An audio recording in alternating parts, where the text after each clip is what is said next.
Hello people, this is Zippy and welcome to my classroom.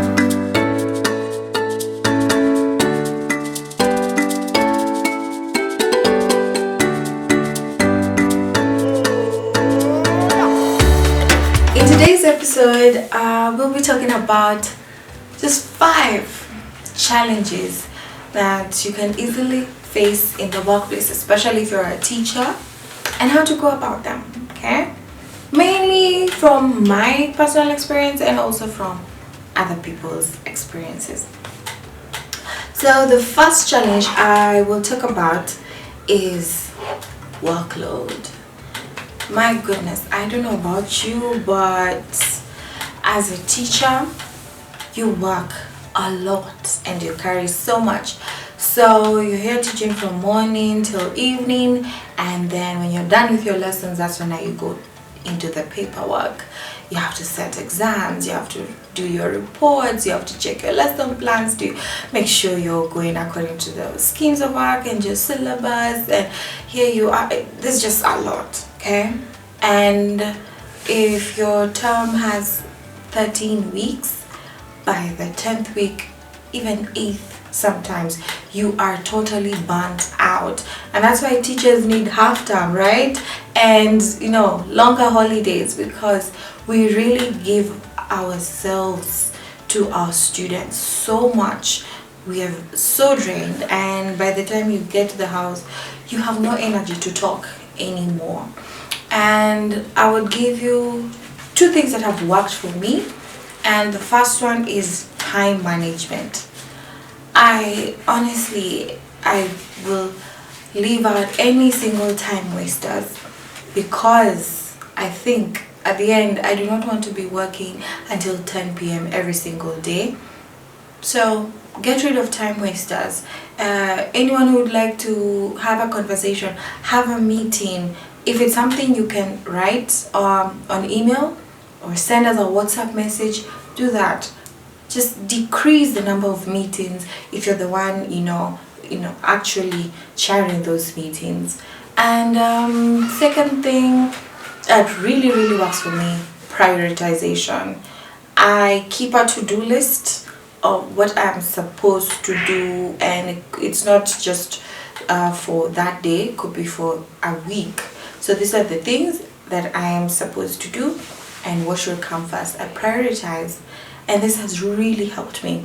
Unfortunately, there are things that come in and destroy your plans because yes, you're told this is needed right now, you must do this now. But if you're working a system where you have a calendar and you have certain deadlines that this is due in week 2, this is due in week 4, it's easy for yourself to just plan and get things in order. And what I do, just make sure, if I feel like maybe this is not a heavy week, I would now start picking things that are coming ahead in the coming weeks. So get rid of that, and by that week, if I'm doing week 4 stuff in week 2, that means by week 4 I will have less of a headache, because week 4 might have 10 other things that you're supposed to do in a day. Another challenge that is faced especially by teachers in mainly private schools is disrespect. I know teachers teaching most public schools might not relate, because you go to these schools and they're like, yes, good morning ma, how are you doing? They give you way. But in most of some of the schools we have, disrespect is rampant. And even worse if you're a new teacher, because they'll push you, they will really push you and test your patience, and you're the adult, and so you have to behave like one. And so what works, set boundaries, and it's good if you involve your students in that.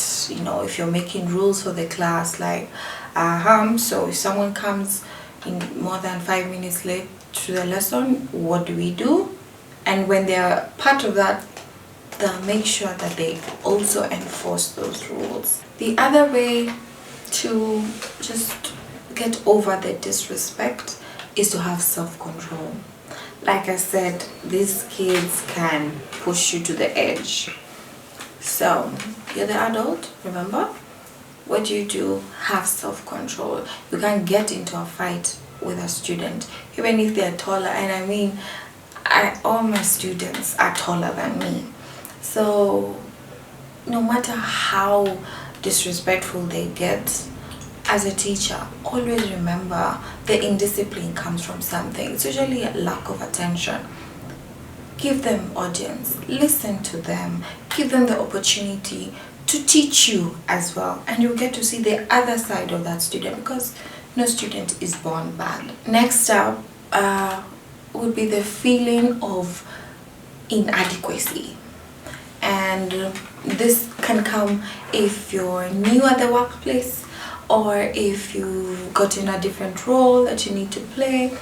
And yeah, very close. This is basically imposter syndrome, and you will always feel that you're not good enough, you can't do this. I mean, what do you know? There are people who are better than you, and yeah, it's true, there'll always be someone better than you, but give yourself affirmations, positive one. Don't be like, you are so stupid, why did you do this, which is mostly what people do.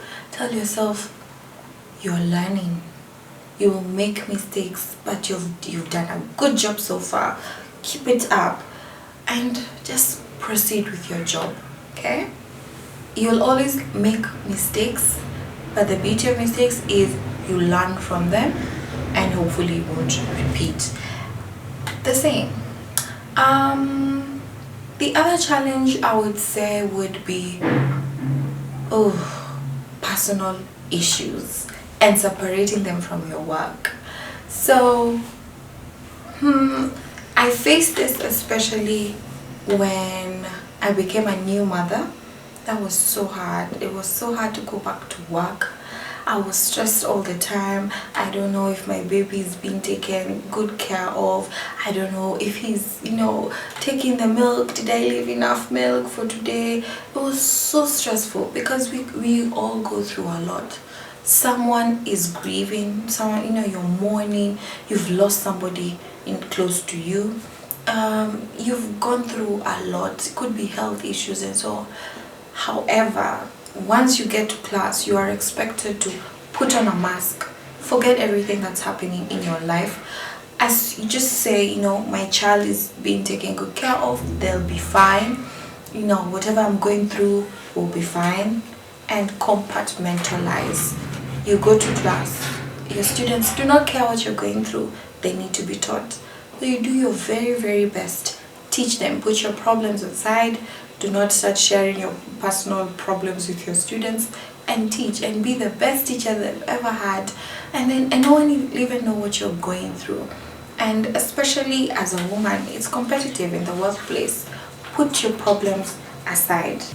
I would also recommend sharing your worries, your concerns with someone. If you trust someone where you are, talk to your loved ones, share, let them tell you how they overcame their fears, their worries, their problems, so that you're able to move on. Okay, problem shared is a problem half solved, right?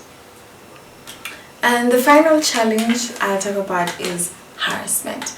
And harassment in the workplace takes so many forms, and the most common one, of course, is sexual harassment, but there's also intimidation, discrimination, just bullying, even cyberbullying, and adults also go through this.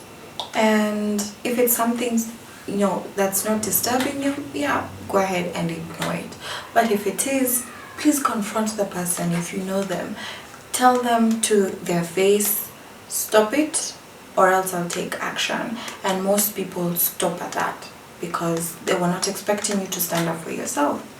However, if it pushes the boundaries, please follow your HR policies and report the person, just so that you can live your life and do your job well. I mean, your workplace should be a place of joy. If you're a teacher, you will not enjoy your job if you're being harassed. Okay, And I really hope that these 5 challenges and their solutions have added value to you. I hope this is not something you've gone through, but if you have, please share in the comment section.